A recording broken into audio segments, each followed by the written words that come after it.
Hello guys, आज चाहिँ हामी यो दाङको धारापानी भन्ने ठाउँमा आएको छौँ र यो धारापानी धार्मिक तीर्थस्थल हो।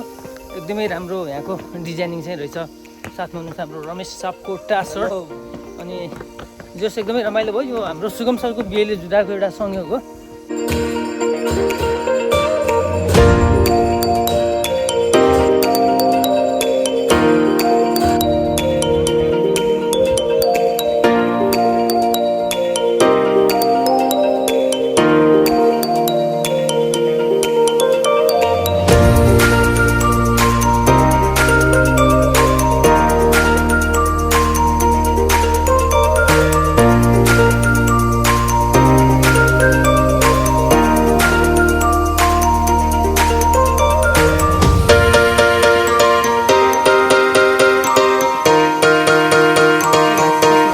सुगमको बिहेमा बिहे मनाउनलाई आएको, तर हामी के अरे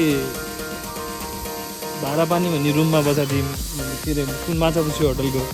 अनि रुममा बस्दाखेरि धारापानी चाहिँ जानु पऱ्यो भनेर हामी अनि धारापानी आयौँ। राम्रो रहेछ भनेपछि यहाँ चाहिँ स्पेसिफिक मान्छे इन्डिभिजुअल मान्छेहरूले आफ्नो के अरे पितृहरूको लागि बनाइदिएका डिफ्रेन्ट स्ट्रक्चरहरू रहेछन्, त्यो देख्न पाइयो। खासमा चाहिँ सुगमको बिहेमा आएको अनि त्यसपछि अब यो धारापानी भन्ने बबाल छ भन्ने ठाउँमा सुनेर आएको।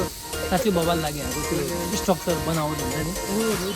अनि स्ट्रक्चर यहाँको बनावट चाहिँ बबालले लाग्यो। र अर्को कुरा चाहिँ राज्यले एउटा संरचना तयार पारिदियो भने र त्यसमा प्रत्येक नागरिकलाई चाहिँ एक खालको त्यो इनिसिएसन दिने एउटा बब्बाल प्लेटफर्मको रूपमा चाहिँ मैले लिएँ कि। कस्तो भने त्यो प्रत्येकको आफ्नो पितृ स्मृतिको त्यो प्रत्येकको त्यो धाराहरूमा उहाँहरूको इनिसिएसन छ।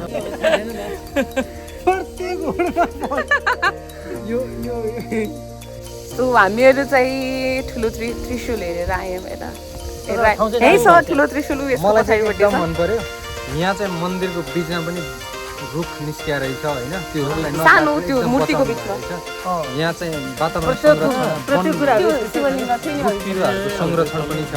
अनि शिवलिङ्ग पनि एकदम मन पर्यो होइन। अनि त्यसपछि मलाई मन नपर्ने चिज केही छैन, सब चिज मन पर्यो।